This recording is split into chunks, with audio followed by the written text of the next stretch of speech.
Kinshasa. La ville aux 1000 klaxons, aux avenues bondées, aux marchés débordants de couleurs. Ici, la pluie est plus qu'un phénomène. C'est une musique, un rendez-vous avec le ciel, une bénédiction. Pendant des années, les saisons avaient suivi leur rythme. La saison des pluies venait toujours avec fracas. Des orages faisaient trembler les vitres, des torrents d'eau lavaient les rues, et les enfants pieds nus sautaient joyeusement dans les flaques. C'était une symphonie. Le tac-tac-tac sur les toits de tôle, les éclats de rire sous les gouttières débordantes et le bruit sourd du fleuve Congo gonflé par les eaux du ciel. Mais un matin, quelque chose changea.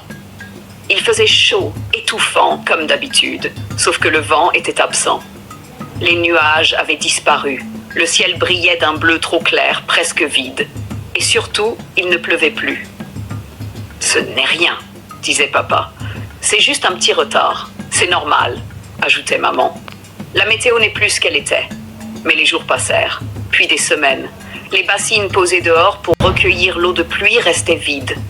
Les plantes des jardins scolaires séchaient, les feuilles tombaient, poussiéreuses. Même le fleuve paraissait fatigué, son courant plus lent, ses eaux plus sombres.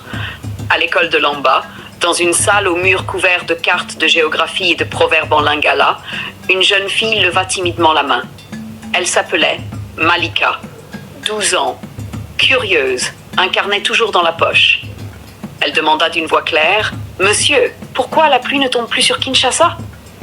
Le professeur se figea. Il ajusta ses lunettes, se racla la gorge et répondit « Eh bien, c'est peut-être un dérèglement climatique ou un phénomène passager. » Mais il détourna vite le regard.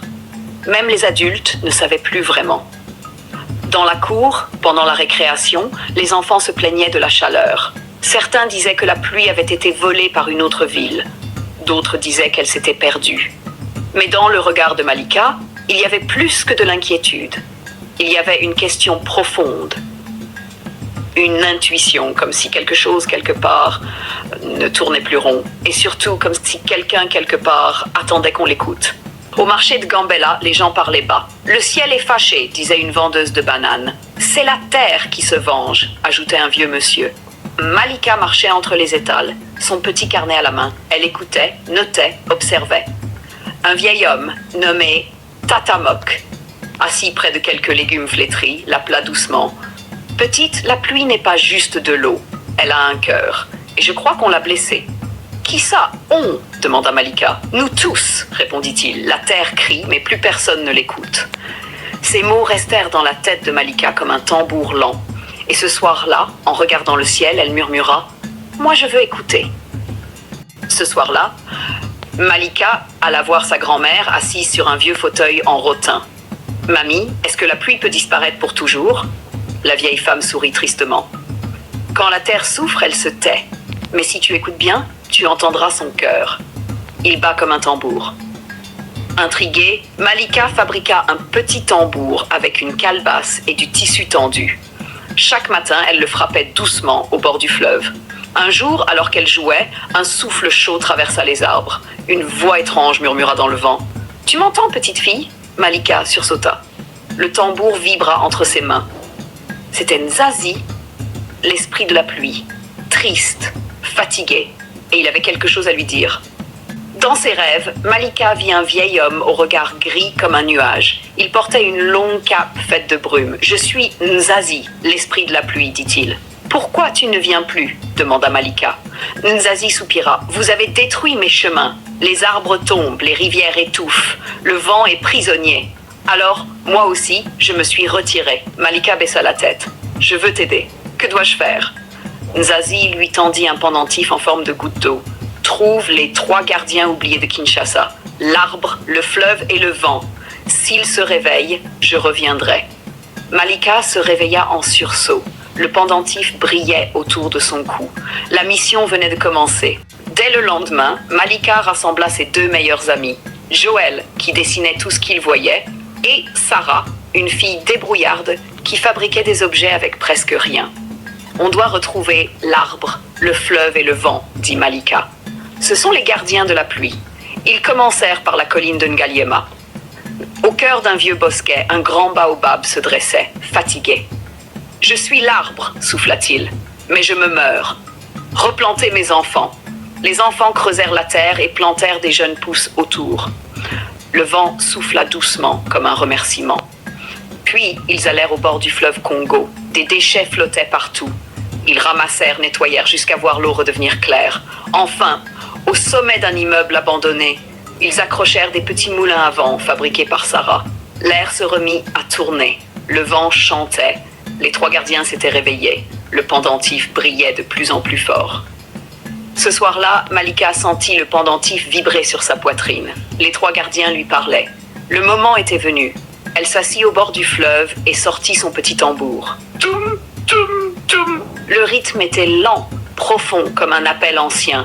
Des enfants s'arrêtèrent, puis des mamans, puis des papas. Bientôt, toute la rue battait au même rythme. Le son du tambour se propageait dans la ville.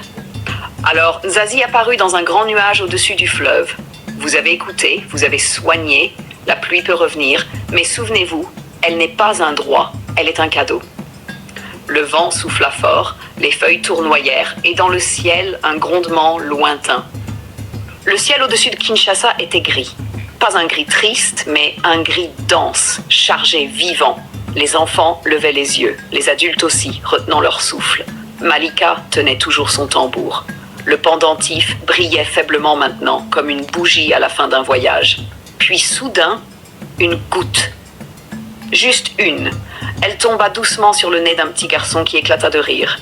Une autre suivit, puis une centaine, puis des milliers. La pluie revenait. Mais ce n'était pas une pluie furieuse, pas une pluie violente. C'était une pluie douce, lente, pleine de pardon. Les enfants dansaient pieds nus, les mamans levaient les bras au ciel. Les papas souriaient en silence. Le fleuve se réveillait, les arbres buvaient à nouveau et l'air sentait la terre mouillée.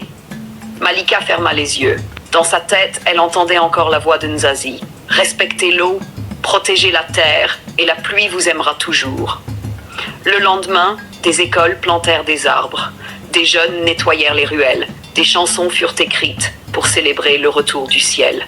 Et au marché de Gambela, Tatamok regarda passer Malika et murmura « La terre a trouvé son messager ».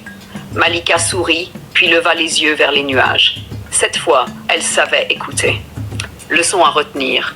La nature n'est pas une machine. C'est un être vivant qu'il faut écouter, protéger et respecter.